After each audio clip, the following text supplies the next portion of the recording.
তো এখানে basically class হচ্ছে আমাদের যখন একটা কোনো গ্রুপকে মেনশন করছি তখন সেক্ষেত্রে আমরা ক্লাস ইউজ করি, এবং সেক্ষেত্রে আমাদের প্রপার্টি এবং মেথডস এই দুটো জিনিস নিয়ে আমরা আমাদের ক্লাস নিয়ে কাজকর্ম করি। তারপরে হচ্ছে অবজেক্ট। যখন আমরা ক্লাসের একটা কোনো ইনস্ট্যান্স ক্রিয়েট করছি বা কোনো একটা ভ্যারিয়েবল ডিক্লেয়ার করছি, তখন সেক্ষেত্রে সেই ক্লাসের যে পার্টটা তৈরি হচ্ছে সেটাকে বলা হচ্ছে অবজেক্ট বা ইনস্ট্যান্স। ইনহেরিটেন্স হচ্ছে কি, তার মধ্যে যখন আমরা কোনো এক্সট্রা ফিচার্স যখন ওই ক্লাসের মধ্যেই, মানে অ্যাকচুয়ালি অবজেক্টের মধ্যে নয়, ক্লাসের মধ্যেই যখন আমরা কোনো এক্সট্রা ফিচার্স অ্যাড করছি তখন সেটাকে বলা হচ্ছে ইনহেরিটেন্স। ঠিক আছে, অবজেক্টের মধ্যে যেটা হতে পারে সেটা হচ্ছে এক্সটেনশন, কিন্তু ইনহেরিটেন্স যখন হয়, ইনহেরিটেন্স মানে যখন হয় তখন হয় কি ক্লাসের সঙ্গে হয়, অবজেক্টের সঙ্গে হয় এক্সটেনশন, অবজেক্টের সঙ্গে ইনহেরিটেন্স হয় না। ঠিক আছে, অনেক সময় হয়তো এটা কোশ্চেন আসতে পারে যে ইনহেরিটেন্স আর এক্সটেনশনের মধ্যে পার্থক্য কী। তো ইনহেরিটেন্স বেসিক্যালি হয় ক্লাসের সঙ্গে, আর এক্সটেনশন তৈরি হয় অবজেক্টের সঙ্গে। অবজেক্টের সঙ্গে এক্সটেনশন ক্রিয়েট হতে পারে। ঠিক আছে, তাও কিছু কিছু স্পেশাল ফিচার্সের উপর ডিপেন্ড করে। তো বেসিক্যালি এরপরে হচ্ছে পলিমরফিজম। পলিমরফিজম হচ্ছে কি, যখন কিনা আমাদের কিছু ক্লাসের মধ্যেই যে সমস্ত মেথডসগুলো রয়েছে, কিছু মেথডস যেগুলো থাকে, সেই মেথডসগুলোর মধ্যে যখন আমাদের তার সুবিধাগুলো চেঞ্জ হয়ে যায় বা তার ইনপুট আউটপুটটা যখন চেঞ্জ হয়ে যায়, তখনই সেই ক্ষেত্রে আমরা পলিমরফিজমকে অ্যাপ্লাই করতে পারি।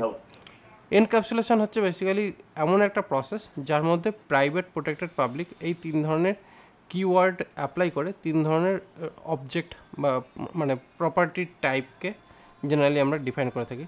সঙ্গে আমরা মেথডসকেও ডিফাইন করতে পারি, কিন্তু বেসিক্যালি প্রপার্টির জন্যে এই জিনিসগুলো ইউজ হয়ে থাকে, এবং সেইগুলোকে ইউজ করে আমরা আমাদের মানে প্রপার্টিকে সিকিউর করে থাকি, যাতে কিনা আমাদের ক্লাসের স্ট্রাকচারটা যাতে ভেঙে না যায়।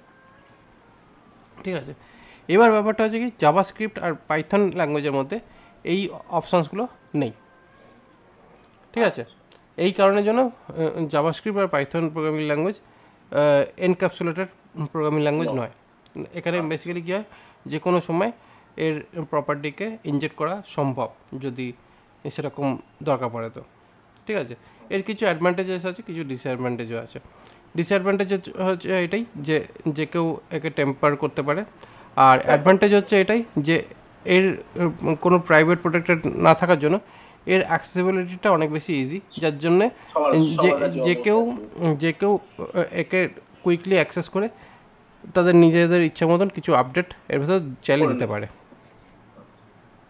ঠিক আছে, তো সেই কারণে মানে অবশ্যই সেটা সাব চাইল্ডে বা সাব ক্লাসেই করে, যেটা চেঞ্জ করা দরকার পড়ে। এটা হচ্ছে কশন কি, কখনোই মেন ক্লাসে চেঞ্জ করতে নেই। যদি কোনো রকম চেঞ্জেসের দরকার পড়ে একান্তই, তাহলে সেটা নিজের ক্লাসে করা উচিত। ঠিক আছে, তাহলে কী হয়, অ্যাটলিস্ট তোমার যে জিনিসটা রয়েছে সেটাকে অপরিবর্তিত রেখে তুমি তোমার নতুন ফিচার্স দিয়ে দিলে হয়ে গেল। ঠিক আছে, অ্যাবস্ট্রাকশন হচ্ছে যখন কিনা কোনো মেথডস, জেনারেলি কোনো মেথড যদি আনইমপ্লিমেন্টেড থাকে, যেটা মানে শুধু মেনশন করা আছে কিন্তু ওইটাতে কোনো রকম ডিক্লারেশনস নেই, তখন সেক্ষেত্রে আমরা অ্যাবস্ট্রাকশন ইউজ করে থাকি, এবং অ্যাবস্ট্রাকশন আমাদেরকে সেই কাজের জায়গাটা আমাদের দেয়। এবার হচ্ছে ইন্টারফেস। ইন্টারফেস বেসিক্যালি কী করে, ইন্টারফেস বেসিক্যালি আমাদের আর ওই ক্লাসের মধ্যে প্রত্যেকটা মেথডস, মানে একটা ক্লাসের মধ্যে প্রত্যেকটা মেথডস আনইমপ্লিমেন্টেড থাকবে, কোনো মেথডেই ইমপ্লিমেন্টেড থাকবে না। এখানে অ্যাবস্ট্রাকশনে কী হচ্ছে, কিছু মেথড ইমপ্লিমেন্ট থাকবে, কিছু মেথড আনইমপ্লিমেন্টেড থাকবে, সেটা হচ্ছে অ্যাবস্ট্রাকশন। এবং সেটার ক্ষেত্রে আমরা অ্যাবস্ট্রাক্ট বলে কিওয়ার্ডও ইউজ করে থাকি, আমরা ইউজ করে থাকি। ইন্টারফেস যখন আমরা ইউজ করি তখন ইন্টারফেসের সমস্ত যতগুলো মেথডস থাকবে প্রত্যেকটা মেথডসই কিন্তু ইমপ্লিমেন্ট করা থাকবে না, বা যে মেথডসগুলো থাকবে তার কোনো ইমপ্লিমেন্টেশন থাকে না ইন্টারফেস ক্লাসে। আর স্ট্যাটিক মেথড বেসিক্যালি কী হয়, স্ট্যাটিক বেসিক্যালি মানে আমাদের যে সফটওয়্যারটা যেটা আমরা তৈরি করি বা যে সমস্ত প্রোগ্রামসগুলো লিখি, সেই প্রোগ্রামসগুলো মেনলি মেমোরিতে স্ট্যাটিক্যালি একটা স্পেস ব্লক করে দেয়। যতক্ষণ না পর্যন্ত প্রোগ্রামটা রান করা শেষ হয় ততক্ষণ ওই প্রোগ্রামটা ওই পার্টিকুলার মেমোরিটা অকুপাই করে বসে থাকবে, ও ছাড়বে না। এবার এর মেন কারণ কি? এর মেন কারণ হচ্ছে কি, একটা প্রোগ্রাম চলতে গেলে তার একটা নির্দিষ্ট স্পেসিফিক মেমোরি লাগেই, তার জন্যই ও একটা মেমোরি ব্লক করছে। এর সুবিধাটা কি? এর সুবিধাটা হচ্ছে কি, ওই যেটুকু মেমোরি ব্লক করে রেখেছে ওইটুকু মেমোরির ওপরই কিন্তু কন্টিনিউয়াসলি যা যা আপডেট, রিফাইন, মডিফিকেশান যা করা দরকার ওইটুকু মেমোরির মধ্যেই করবে। তার জন্যই বেসিক্যালি কী হচ্ছে, ওই স্ট্যাটিক মেমোরি অ্যালোকেট করে নিয়েছে। হ্যাঁ, এবার চাইলে এটা কি কোনো ক্ষেত্রে প্রবলেমেটিক হতে পারে? ডেফিনেটলি হতে পারে, যদি কিনা মনে করো আমাদের প্রোগ্রামেটিক্যালি স্ট্যাটিক মেমোরিকেই অনেকটা বেশি ব্লক করে নিয়েছে, কারণ স্ট্যাটিক মেমোরি জেনারেলি ব্লক করে র্যামের মধ্যে। তো এখনকার দিনে এআই যখন আমরা ইউজ করি, এআই থেকে বেসিক্যালি কী হয়, যখনই এআই মডেল যখন লোড হয় তখন লোড হয় র্যামের মধ্যে, ঠিক আছে? এবার বেসিক্যালি কী হচ্ছে, যখনই আমরা কোনো রকম প্রোগ্রামকে কোয়ারি করছি বা প্রোগ্রামকে আমরা চালাবার চেষ্টা করছি, তখন কী হয়, ওই যে র্যামের মধ্যে যে মেমোরিটা ব্লক হয়ে গেছে ওই মেমোরি থেকেই কিন্তু ডেটা সার্চ করে ডেটা দিচ্ছে। তো সেই কারণে কী হচ্ছে, আমাদের মেমোরিটা কিন্তু অনেকটা কিন্তু ব্লক হয়ে যেতে পারে স্ট্যাটিক মেমোরির কারণে। এবং ওটা যতক্ষণ না রিফ্রেশ হচ্ছে মেমোরি থেকে, যতক্ষণ না আনলোড হচ্ছে, ততক্ষণ কিন্তু পারফরমেন্স কিন্তু স্লো করতে পারে। মানে পুরোনো জিনিসটাকে তো আপনার ধরেই রাখবে যতক্ষণ না আমি রিলোড করছি বা এই করছি। না না না না, পুরোনো জিনিস কিছু ধরে রাখবে না, পুরোনো জিনিস রিফ্রেশ করে আউট করে দেবে। ওই প্রোগ্রামের মধ্যে যতক্ষণ পুরোনো জিনিস, মানে ওই সফটওয়্যার, আমি বলছি যে আপনার যতক্ষণ আমি রিফ্রেশ না করছি সেটা বলছি, রিফ্রেশ করলে তো আপনার তখন সেটা আউট করবে, রিফ্রেশ করার আগে করবে না না, রিফ্রেশের ব্যাপার না। এখানে বেসিক্যালি কী হয়, স্ট্যাটিক মেমোরি যতক্ষণ আমাদের প্রোগ্রামটা রান করবে, মনে করো তুমি একটা এই যে সফটওয়্যারটা আছে এই সফটওয়্যারটাকে তুমি রান করেছো, ঠিক আছে? এই সফটওয়্যারটা যতক্ষণ রান রয়েছে ততক্ষণ কী হবে, এই সফটওয়্যার মেমোরিতে জায়গা তৈরি করে বসে আছে। যে মোমেন্টে আমরা এই সফটওয়্যারটাকে বন্ধ করে দেবো তখন কিন্তু মেমোরি থেকে ক্লিন হয়ে যাবে। এবার বেসিক্যালি কী হচ্ছে, এখানে আমি যা চেঞ্জ করছি, মানে যখন এটাকে খুলেছি সেই সময় যতটা স্পেস নিয়েছে, এর ভেতরে যাই করি না কেন, যা খুশি যাই করি না কেন, যত খুশি এখানে আসুক না কেন, ও করবে কি, কন্টিনিউয়াসলি ও রিপ্লেস করবে ওর নিজের জায়গাকেই। নিজের জায়গাকে রিফ্রেশ করবে, অন্যের জায়গায় গিয়ে রিফ্রেশ করতে যাবে না, অন্যের কোনো জায়গা নিতে যাবে। ও নিজের জায়গাকে রিফ্রেশ করবে বা নিজের জায়গার মধ্যেই ও কাজ করবে, কিন্তু ওর যে জায়গাটা ব্লক করে দিয়েছে ততটা জায়গায় নিয়েই কাজ করবে। ঠিক আছে? এতে কিছু সুবিধা আছে, কিছু অসুবিধা হচ্ছে এটাই যে যতটা জায়গা ব্লক করে দিচ্ছে, যদি স্পেস কম থাকে অন্য কোনো অ্যাপ্লিকেশান চলবে না, বা অন্য কোনো অ্যাপ্লিকেশান চলার সময় ঢং করে আওয়াজ দিয়ে বন্ধ করে যাবে, আউট অফ মেমোরি বলে অপশান থাকবে, কাজ বন্ধ হয়ে যাবে। কারণ না, বেসিক্যালি কী হচ্ছে, এর যেটা মেমোরি অকুপাই করে বসে আছে সেই মেমোরিটা কখনোই ছাড়তে চাইছে না, আর অন্যজনকেও সেই মেমোরি শেয়ার দেবে না। তো যে কারণে কী হচ্ছে, এ অটোমেটিক্যালি একটা ব্লক এঙ্গেজ করে বসে থাকে, যতক্ষণ না কিনা এর বন্ধ না হবে ততক্ষণ ওই মেমোরিটা ব্লক করা থাকবে ওর কাজের জন্য। এই হচ্ছে স্ট্যাটিক মেমোরি বা স্ট্যাটিক টাইপের কিওয়ার্ডের প্রবলেম। আর যদি এটা অপটিমাইজড হয়, কারণ বেসিক্যালি কী হচ্ছে, যেমন কিনা একটা চাঙ্ক অফ মেমোরি নিয়ে নিল, বাট ওর মধ্যেই সমস্ত ডেটাকে ও রিফ্রেশ করা হোক, যা কাজ করা হোক ওর ভেতরেই করছে, তাহলে কী হচ্ছে, সেই ক্ষেত্রে অপটিমাইজড হচ্ছে, তো সেটাও অনেকটা বেটার।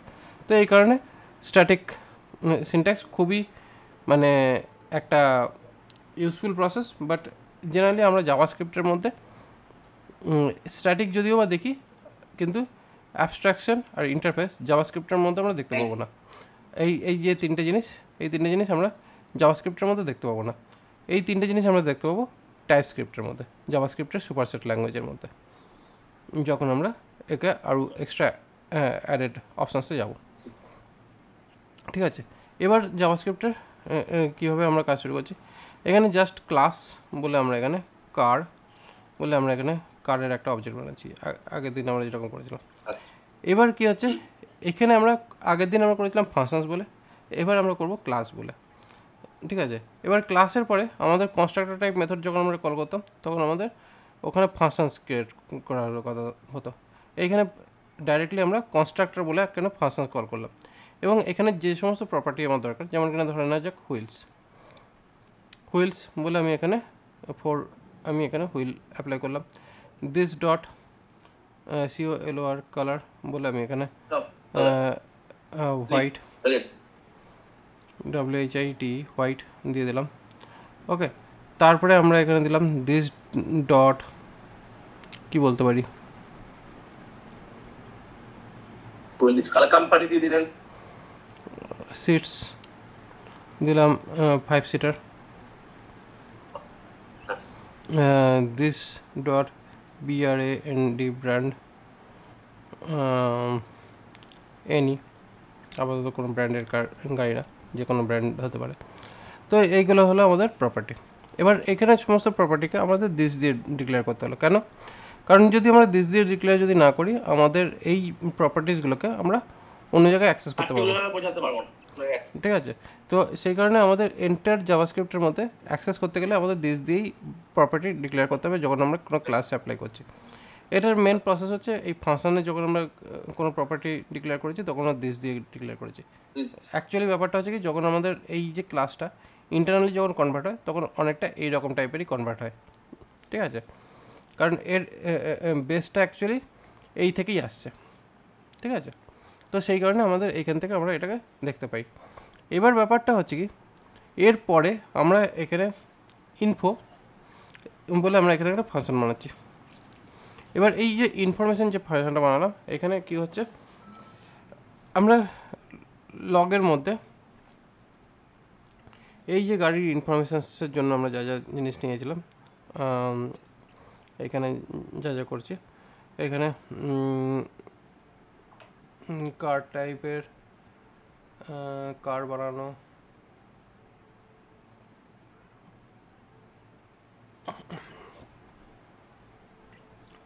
এখানে হচ্ছে this dot type equal to car বলে আমরা এখানে কার ইউজ করছি। তো this dot type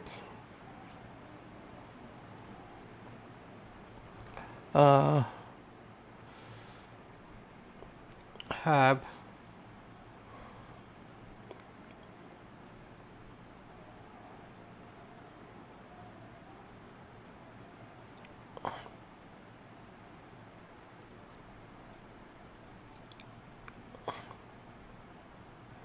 wheels and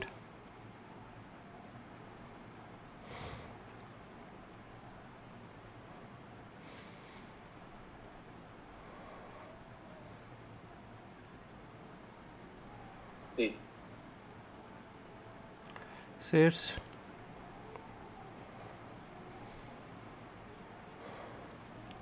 also color is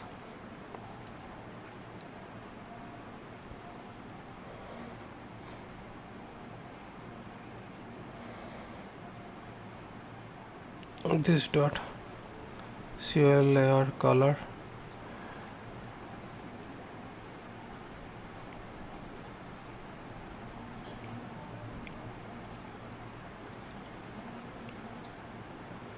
manufactured by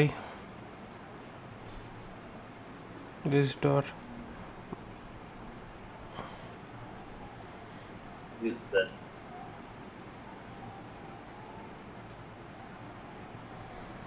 ওকে। এই হয়ে গেল আমাদের স্টেটমেন্ট।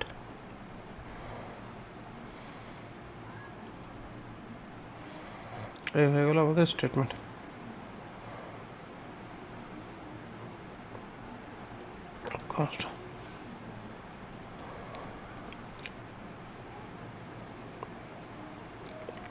এই স্টেটমেন্টটা বানালাম এবং এই স্টেটমেন্টটা আমি এখানে দিয়ে দিলাম।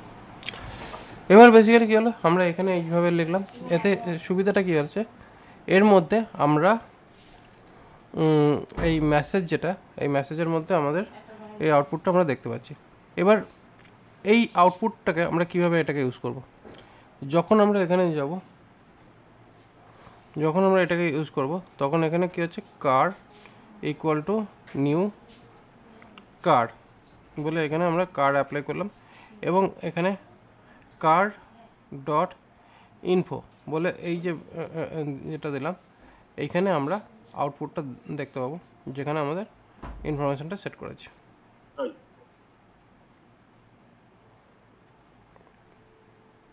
তাহলে কি হচ্ছে, এখানে আমাদের জিনিসটা কীরকম দাঁড়াচ্ছে,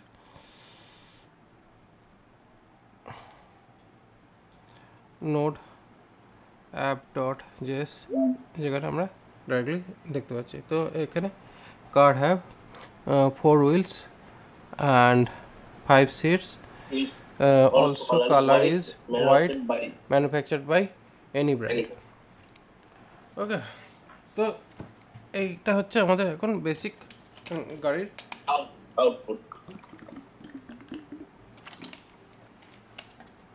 আউটপুট। এবার ব্যাপারটা হচ্ছে কি, এটা গেলো আমার এই গাড়িটার বেসিক ফর্মা। বাট যখনই আমরা এটাকে এক্সটেন্ড করব ক্লাস অটো, তা অটোটা তো একটা কারেরই চাইল্ড হতে পারে না, কারণ এটা তো একটা কারেরই টাইপ। তো যেই মুমেন্টে আমি এটাকে কার টাইপে আমি এটাকে এক্সটেন্ড করলাম, এবার কি হচ্ছে, আমি এখানে তেমন কিছু চেঞ্জ করলাম না, এখানে শুধু কনস্ট্রাক্টরের মধ্যে আমি বললাম কি, কনস্ট্রাক্টরের মধ্যে বললাম কি সুপারকে কল করলাম, কারণ আমার যেহেতু কনস্ট্রাক্টর প্যারেন্টে রয়েছে, তো সে কারণে আমাকে সুপার কনস্ট্রাক্টর কল করতে হবে, যাতে কিনা এখানে যে ইনিশিয়ালাইজারগুলো আছে সেই ইনিশিয়ালাইজারগুলো যাতে এখানে ফ্লো করে প্রপারলি। এবং এখানে বললাম কি দিস ডট টাইপ যেটা আছে সেটা হচ্ছে অটো টাইপ। আচ্ছা, ঠিক আছে, auto type. And this dot wheels যেটা আছে সেটা কিন্তু 3 হুইলার। ওকে, বাদ বাকি কালার যেটা আছে সেটা ইয়েলো কালার হয়ে যাবে।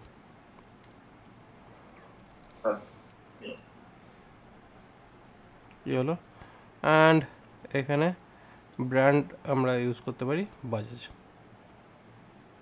আচ্ছা, এখানে আপনি সুপারটা ইউজ করলেন কি হিসাবে? না, সুপারটা অ্যাকচুয়ালি আমাদের যেহেতু প্যারেন্ট ক্লাসের কনস্ট্রাক্টর যেহেতু রয়েছে, যেখানে অলরেডি ভ্যালু ডিফাইন করা রয়েছে, তো সেই কারণের জন্য আমরা যখনই এখানে এক্সটেন্ড করছি, আর এখানেও যখন আমরা কনস্ট্রাক্টর ইউজ করছি, মানে যেহেতু আমাদের এখানে আমরা চেঞ্জ করব, তার কারণেই এখানে যাতে কিনা আমাদের আগে যা আমরা ইনিশিয়ালাইজ করেছিলাম কনস্ট্রাক্টর ক্লাসে সেটা যাতে রিইনিশিয়ালাইজ হয়ে যায়, তার জন্য সুপার। ঠিক আছে, এরপরে কি হচ্ছে, ওটা তো ইনিশিয়ালাইজ হয়ে গেল, এবার হয়ে যাওয়ার পর আমরা এরপরে যে যে জিনিসগুলোকে চেঞ্জ করতে চাইছি সেই জিনিসগুলোকে যাতে আমরা এখানে চেঞ্জ করতে পারি। যেমন এখানে আমরা সিটসটাকে চেঞ্জ করিনি, বাদ বাকি অনেকগুলো জিনিসই আমরা চেঞ্জ করেছি, কিন্তু সিটটাকে আমরা চেঞ্জ করিনি।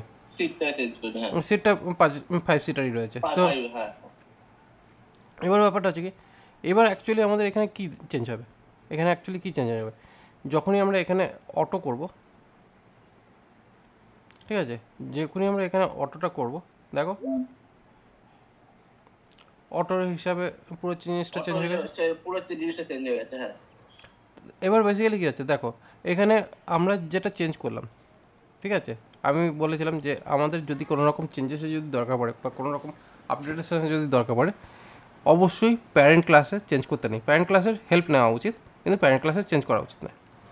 এবার বেসিক্যালি কী হচ্ছে, এই যে প্যারেন্ট ক্লাসের যে এটা যেটা রয়েছে, বাট এখানে কেউ হয়তো রয়েছে যে কিনা বললো না আমাদের অটো না 3 চাকার হবে না, আমরা এখানে অটোকে 5 চাকার করবো, কেউ বলছে, ঠিক আছে, কোনো পাবলিক কেসে বলছে আমি অটোকে 5 চাকার বানাবো, আমি 5 চাকার অটো চালাবো, চালাতেই পারে, তার ইচ্ছা হয় যে সে 5 চাকার অটো বানাবে, কীভাবে বানাবে সে নিজে জানে। ঠিক আছে, তো এবার বেসিক্যালি 5 চাকার অটো বানিয়ে নিল, এটা হলো পাবলিক প্রপার্টির জন্য, যেহেতু এখানে কোনো রকম কী হচ্ছে আমাদের প্রাইভেসি নেই, কোনো প্রাইভেসি না থাকার জন্য কী হলো, এটা চাইল্ডও আমরা এটাকে এক্সটেন্ড করতে পারলাম, তার মধ্যেও আমরা আপডেট দিতে পারলাম। আবার তাই নয়, এটাকে আমরা বাইরে থেকে অন্য যে ইউজ করছে সেও এটার মধ্যে আপডেট দিয়ে দিল, যে অ্যাকচুয়ালি একে কল করছিল সেও আপডেট দিয়ে দিল। মানে এটা কী হলো, আউট অফ দ্য ম্যানুফ্যাকচারিং, মানে এটা তোমার ম্যানুফ্যাকচারার নয়, এ অ্যাকচুয়ালি কী হয়েছে, গ্যারেজে গেছে, গ্যারেজে গিয়ে 5 চাকা লাগিয়ে নিয়েছে, যেহেতু এটা ওপেন আছে, এখানে গিয়ে কালার চেঞ্জ করে নিয়েছে, ইয়েলোর জায়গায় করে নিয়েছে রেড কালারের অটো, আচ্ছা, হতেই পারে। তো ওইগুলো চেঞ্জ হয়ে যাবে সেক্ষেত্রে। তো বেসিক্যালি কী হলো, আমাদের এক্সট্রা আউটসাইড থেকে এই প্রপার্টিগুলোকে অ্যাক্সেস হলো, যে কারণে এই প্রপার্টি অ্যাক্সেস বাইরে থেকে হওয়ার জন্য এখানে মেনলি এনক্যাপসুলেশনের যে পার্টটা সেটা কোনোভাবে কাজ করছে না। কিন্তু এখানে আমাদের কী হচ্ছে, ফার্স্ট নাম্বার ক্লাস গেল, অবজেক্ট ডিফাইন হচ্ছে এবং সঙ্গে আমরা ইনহেরিটেন্স দেখে নিলাম, ঠিক আছে, হ্যাঁ, ওকে। বাট এবার ব্যাপার হচ্ছে কি, এখানে আমরা একটা প্রপার্টি অ্যাড করছি যার নাম হচ্ছে টপ স্পিড। আচ্ছা, বুঝলাম। টপ স্পিড, এখানে টপ স্পিড হচ্ছে 80, হ্যাঁ, 80 km পার আওয়ার, পারাও। ঠিক আছে, 80 কিলোমিটার পার আওয়ার হিসাবে এই অটো দৌড়াতে পারে। এবার এটাতে দিয়ে দিলাম top speed maximum, top speed 80 kilometre per hour যেতে পারে, বা আরও বেশি হলেও হতে পারে, বাট 80 কিলোমিটার পার আওয়ার যেতে পারে। এইবার এইটা দিয়ে দেওয়ার পরে আমরা কি সেই 80 কিলোমিটার পার আওয়ার আউটপুটটা দেখতে পাচ্ছি? আউটপুটে কি দেখা যাচ্ছে 80 কিলোমিটার পার আওয়ার? না না না, দেখা যাচ্ছে না, পুরোটা দেখাচ্ছে। 80 কিলোমিটার পার আওয়ার দেখা যাচ্ছে না, না, যেটা আমি এক্সট্রা অ্যাডিশনাল প্রপার্টি অ্যাড করেছি সেটা আমি দেখতে পাচ্ছি না। সেটা দেখতে পাচ্ছেন। এবার এই যে দেখতে পাচ্ছি না, এবার এর জন্য কি হচ্ছে, এর জন্য এবার আমাকে রিকোয়েস্ট করতে হবে কারেন্টকে, মানে যে কিরম আগেই এইটা বানিয়েছিল তাকে আমাকে রিকোয়েস্ট করতে হবে, আমাকে এমন কিছু একটা এমন কিছু একটা ব্যবস্থা দাও যাতে কিনা আমি এটাকে রিরাইট করতে পারি, অথবা আমার কাছে এখন এই মুমেন্টে এইটাকে ওভাররাইট করা ছাড়া কোনো উপায় নেই। কারণ এই যে মেথডটা রয়েছে, আমি এটাকে যদি কল করি, কল করে যদি আমি এখানে বলে দিই যে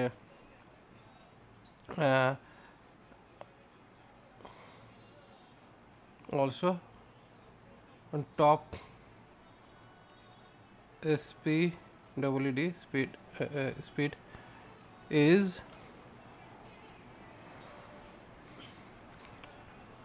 টপ স্পিড, এবার আসবে, ঠিক আছে। যদি এটা আমরা দিয়ে দিই তাহলে কি আছে, আমরা এখানে টপ স্পিড দেখতে পাচ্ছি, ঠিক আছে। তাহলে এখানে আমরা টপ স্পিড এখানে দেখতে পাচ্ছি। এই যে টপ স্পিডটা যেটা আমরা দেখলাম, এই টপ স্পিডটাই কিন্তু তাহলে আমাদের এখানে অ্যাডিশন হলো। তাহলে আমরা কি করলাম, এই যে মেথডটা আছে এই মেথডটাকে আমরা ওভাররাইট করলাম, ওকে গুড।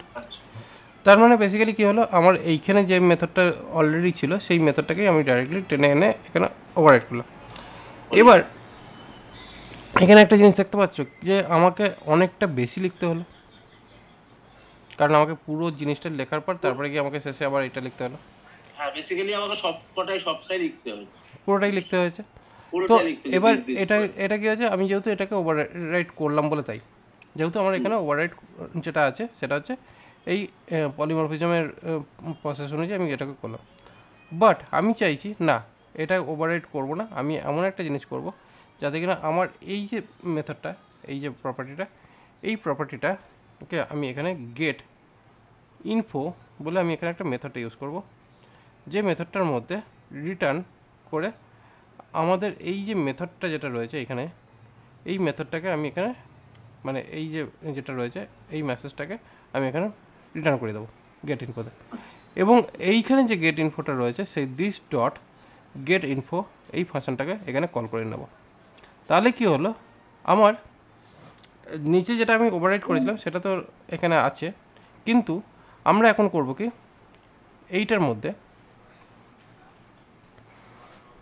গেট ইনফো এই মেথডটাকে আমরা ইউজ করব, কিন্তু এই যে এক্সট্রা যেটা আমরা যে লিখলাম এইখানে, এই যে এক্সট্রা যেটা লিখলাম সেটা না লিখে এখানে করব কি, সুপার ডট গেট ইনফোকে কল করে তার সঙ্গে আমি এটাকে অ্যাড করব, ঠিক আছে। মানে বেসিক্যালি আমরা ওইটার সঙ্গে এটাকে অ্যাড করে যখন আমরা এটাকে রিটার্ন করে দেবো, এখানে অবভিয়াসলি এটাকে রিটার্ন করব। এটাকে যখন রিটার্ন করব তখন দেখো এটা অটোমেটিক্যালি আমাদের এটা এক্সট্রা অ্যাডিশনাল যে প্রপার্টি সেটা অ্যাড হয়েই থাকছে। মানে বেসিক্যালি প্রথমে করি কি, আমি এই জিনিসটাকে এই মেথডটা লেখার আগে আমি আগে জিনিসটাকে এই যে মেথডটা লেখার আগে আমি আগে প্রথমে এটাকে প্রিন্ট করিনি, আগে দেখে নাও যে কি আছে। এখানে এই অবধি আছে, ঠিক আছে। এবার এই মুমেন্টে আমি শুধুমাত্র এক্সট্রা যেটুকু আমার অ্যাড করার দরকার পড়েছে টপ স্পিডটা, সেই টপ স্পিডটাকে লাগিয়ে যে মুমেন্টে আমি এইটার আবার রান করে দিলাম তখন আমাদের also top speed is 80 km/h এটা অ্যাড হয়ে গেল, ঠিক আছে। তার মানে বেসিক্যালি আমরা করলাম কি, এখানে আমরা এক্সট্রা অ্যাডিশনস দিয়ে দিলাম আমাদের এক্সিস্টিং ডেটার সঙ্গে, যার কারণে মেনলি কী হচ্ছে আমাদের ওই ইনফো বলে যে মেথডটা আছে এটাকে চাইলে আমরা ওভাররাইড করতে পারতাম, বাট আমরা বললাম কি আমাদের কাছে এমন একটা জিনিস দাও যাতে কিনা আমাকে ওই মেন মেথডটাকে নিয়ে যাতে নাড়াঘাটা না করতে হয়, বা আমাকে এই পুরো যে ফিচার্সের যে লেখাটা সেটাকেও আমাকে যেন রিরাইট না করতে হয়। তার জন্য কি হলো, এখানে আমাদের এক্সিস্টিং যে ডেটাটা রয়েছে তার সঙ্গে আমরা এক্সট্রা অ্যাডিশনস দিলাম, তাতে আমাদের কাজ হয়ে গেল। মানে সুপার থেকে আমরা প্যারেন্ট ক্লাসের ফাংশনকে কল করলাম এবং তার সঙ্গে আমাদের নিজেদের যে আউটপুটটা অ্যাটাচ করা দরকার সেটা অ্যাটাচ করে রিটার্ন করে দিলাম। আর রিটার্ন করে দেওয়াতে এ তো অটোমেটিক্যালি ওই মেথডকেই কল করে রেখেছে, তো এটা কারেন্ট ক্লাসের মেথডে এখানে এটা অ্যাটাচ হয়ে গেল। বুঝলে এটা? হ্যালো, হ্যাঁ শুনছি। বুঝলে এই ব্যাপারটা? হ্যাঁ, আপনি এটা আগেরটা যেমন অনেকটা বড় লিখতে হয়েছিল, এটা এটা ন্যাচারালি গেট ইনপুট দিয়ে আমরা এটাকে আপনার একটা লাইনই আর কি, অত কিছু লিখতে হলো না, টোটালটা চলে এলো মানে টোটালটা ছোট হয়ে গেল, অপটিমাইজ হয়ে গেল, টোটালটা ছোট হয়ে গেল। তার সাথে আপনি ওই পরে টপ স্পিডটা যেহেতু অ্যাড করেছেন তো সেখানে এটা সেই হিসাবে আবার এটাকে ওটা জাস্ট লিখতে হবে, টপ স্পিডটা অপটিমাইজ হয়ে গেল ব্যাপারটা। তো এই হচ্ছে বেসিক আন্ডারস্ট্যান্ডিং যখন আমরা এটাকে এইভাবে ইউজ করতে পারি। আর বেসিক্যালি আপনি এটা রিটার্ন দিয়ে ইউজ করলেন কারণ হচ্ছে যে তাহলে লেখাটা অনেক কম হবে এবং সেই হিসাবে চলেও আসবে তার জন্য। এই হলো কি আমাদের পলিমরফিজম অ্যান্ড এনক্যাপসুলেশন তো বলেছি জেনারেলি হয় না, এবং এনক্যাপসুলেশন না হওয়ার জন্য এখানে বেসিক্যালি অ্যাবস্ট্রাকশনও নেই আর এর মধ্যে ইন্টারফেসও নেই। কিন্তু হ্যাঁ, অবভিয়াসলি আমরা এখানে স্ট্যাটিক কিওয়ার্ড অ্যাপ্লাই করতে পারি, কিন্তু যখনই আমরা এখানে স্ট্যাটিক যদি আমরা অ্যাপ্লাই করি স্ট্যাটিক যদি আমরা অ্যাপ্লাই করি তখন কিন্তু আমাদের এই প্রোগ্রামিংয়ের কোডের যে আউটপুটগুলো সেটা অনেকটাই চেঞ্জ হয়ে যাবে, কারণ স্ট্যাটিকের মধ্যে আমরা অনলি স্ট্যাটিকই কল করতে পারি, আমরা স্ট্যাটিকের মধ্যে আমরা ডাইনামিক আউটপুট দেখাতে পারি না, ঠিক আছে। বেসিক্যালি কী আছে দেখো, এখানে যখনই আমরা স্ট্যাটিক কল করেছি তখন কিন্তু এই এক্সট্রা অ্যাডিশনাল যে প্রপার্টিটা যেটা এখানে অ্যাড করা হয়েছে সেটা কিন্তু কল করা হয়নি, সেটা কল করেনি।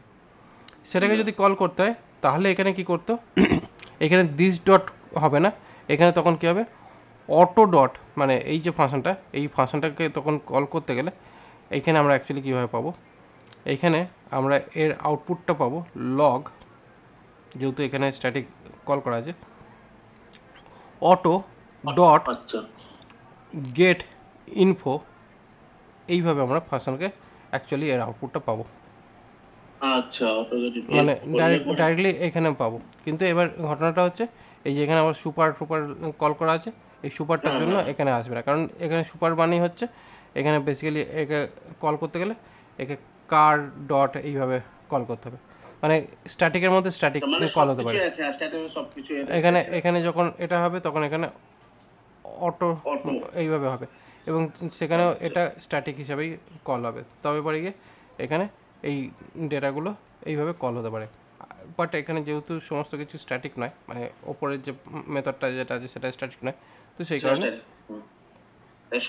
এখানে শো করবে না। তো এই হচ্ছে মেনলি প্রবলেম, স্ট্যাটিক মেথডের মধ্যে স্ট্যাটিক অবজেক্ট বা স্ট্যাটিক মেথডই কল হতে পারে, এখানে এক্সটেন্ডেড মেথড বা এক্সটেন্ডেড প্রপার্টি এখানে কল হবে না।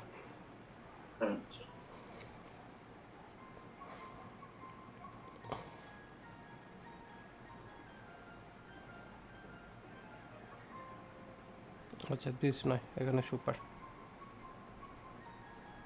দিস হলে কি হচ্ছে, ওর নিজেকেই তো নিজে কল করছে, সেটা তো হবে না, ও প্যারেন্টকে কল করছে, সেই কারণে দিস হবে না। প্যারেন্টের সঙ্গে ও এক্সট্রা অ্যাডিশন যেহেতু ভরছে, সেক্ষেত্রে এখানে দিস হবে না। দিস বলতে ও তো এটাকে বুঝবে, কিন্তু এর ভেতরেই এ নিজেকে কী করে কল করতে পারে, এটা কী হয়ে যাচ্ছে, একটা সেলফ লুপের মধ্যে ঘুরে যাবে। তো তার কারণে এই প্রোগ্রামটা কী হচ্ছে, এই যে maximum call stack size exist, মানে বেসিক্যালি কী হচ্ছে, এ নিজেকে নিজে কল করে যাচ্ছে রেকারসিভ ওয়েতে। তো এটা একটা সিস্টেমকে ক্রাশ করাতে পারে। তো সিস্টেম ক্রাশ না করিয়ে ও কয়েকবার এরকম কল করে দেখিয়ে দিল যে এইভাবে কল হতে পারে, এবং সেটা কি প্রবলেম হচ্ছে, range error maximum call stack size exist, মানে নিজেকে নিজে অনেকবার কল করে নিয়েছে এবং এ মেমোরি ফুল করে দেবে এইভাবে যদি কল করতে পারে। তো সেই কারণেই ও একটা টাইমের পরে গিয়ে ও ক্রাশ করে দিয়েছে, মানে মেমোরি ক্লিন করে দেওয়ার জন্য সেইটাকে আর প্রসেসটাকে রান করা হচ্ছে না। ব্রাউজারে হলে হয়তো রান করতো, ব্রাউজার হ্যাং করে দিত, কিন্তু নোড এনভায়রনমেন্ট এটাকে স্টপ করে দিয়েছে কয়েকবার কল করার পরই, করে দিয়ে এই এররটা দিয়ে বলে দিচ্ছে যে এই হয়েছে এর প্রবলেম। তো এই হচ্ছে বেসিক্যালি ওভারঅল আমাদের অবজেক্ট ওরিয়েন্টেড প্রোগ্রামিংয়ের প্রসেস, যেটা খুব বেসিক এবং ইজিয়েস্ট ওয়েতে যতটা বোঝানো সম্ভব মোটামুটি বোঝালাম। ঠিক আছে, তো এবার এই যে জিনিসটা আছে, এই জিনিসটাকে নিয়ে কোন প্র্যাকটিক্যাল এক্সাম্পলস ট্রাই করবে? নেক্সট দিন করাবেন, আমি এটা করে নিই প্র্যাকটিস। ঠিক আছে, তাহলে আমি এটাকে পাঠিয়ে দিচ্ছি, আজকে ভিডিওটা যেটা রেকর্ড হয়ে গেছে সেটাকেও আমি পাঠিয়ে দিচ্ছি। বৃহস্পতিবার দিনকে আপনি ওটা বোঝাবেন, এটা নিয়ে কোনো লাইভ অবজেক্ট বা কোনো কিছু যেটা। ঠিক আছে, ওকে, রাখছি তাহলে। হ্যাঁ।